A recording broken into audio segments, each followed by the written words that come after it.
शेतकऱ्यांचं आंदोलन दडपण्याचा प्रयत्न पोलीस आणि सरकारकडून होतोय आणि रविकांत तुपकर यांच्या पत्नी शर्वरी तुपकरांनी शहीद शेतकरी कैलास नागरे यांना अभिवादन केलंय। शेतकऱ्यांचं सोयाबीन कापसाला भाव फरक द्यावा, संपूर्ण कर्जमुक्ती करावी, पीक विमा यासह विविध प्रश्न घेऊन रविकांत तुपकर हे शेतकऱ्यांसह मुंबईच्या अरबी समुद्रामध्ये सोयाबीन, कापूस आणि सातबारा बुडवून प्रतिकात्मक आंदोलन करणार होते। आज रविकांत तुपकरांसह कार्यकर्ते मुंबईच्या दिशेने निघणार होते, मात्र संघटनेच्या कार्यकर्त्यांना पोलिसांनी रात्रीच ताब्यात घेतलंय।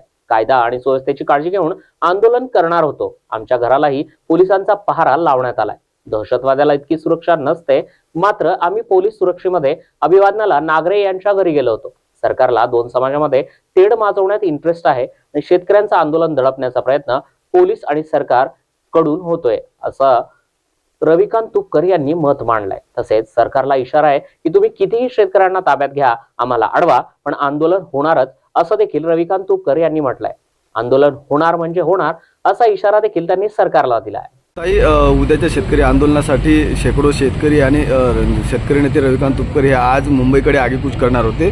रात्रीपासूनच कार्यकर्त्यांना धरपकड सुरू झालेली आहे पोलिसांची। भाऊ सध्या कुठे आहेत? किती वाजता शेतकरी या ठिकाणाहून मुंबईकडे रवाना होणार आहेत? आज सकाळी 7 वाजता शिवमी आरमाळे येथे स्वर्गीय कैलास नागरे यांच्या पावन स्मृतीस अभिवादन करून भाऊ इथे बुलढाणा क्रांतिकारी हेल्पलाईन सेंटर येथे येणार होते आणि इथे सर्व कार्यकर्त्यांसह आणि शेतकऱ्यांसह मुंबईच्या दिशेने आगेकूच करणार होते। मुख्य मागण्या होत्या की सोयाबीन कापसाला भाव मिळावा, त्यानंतर आम्हाला कर्जमुक्ती मिळावी आणि आम्हाला पीक विमा मिळावा आणि त्या संदर्भात शेतीच्या इतर मागण्या देखील त्यांच्या होत्या।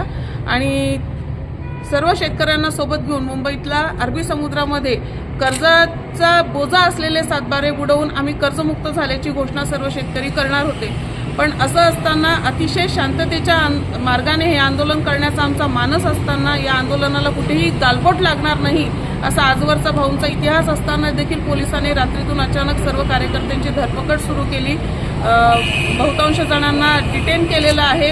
कार्यकर्त्यांना, शेतकऱ्यांना तर डिटेन केलेलं आहेच, पण ते कार्यकर्ते आणि शेतकरी ज्या गाड्यांमध्ये जाणार होते ते गाडी मालक आणि गाडीचे ड्रायव्हर देखील जबरदस्ती पोलिसांनी रात्रीतून उठवून पोलीस स्टेशनमध्ये जमा केलेले आहेत आणि आमच्या घरासमोर प्रचंड असा पोलीस बंदोबस्त लागलेला आहे आणि भाऊ हे रात्रीतूनच भूमिगत झालेले आहे आणि कोणत्याही परिस्थितीत त्या आंदोलनावर ठाम आहे। आंदोलन हे होणारच।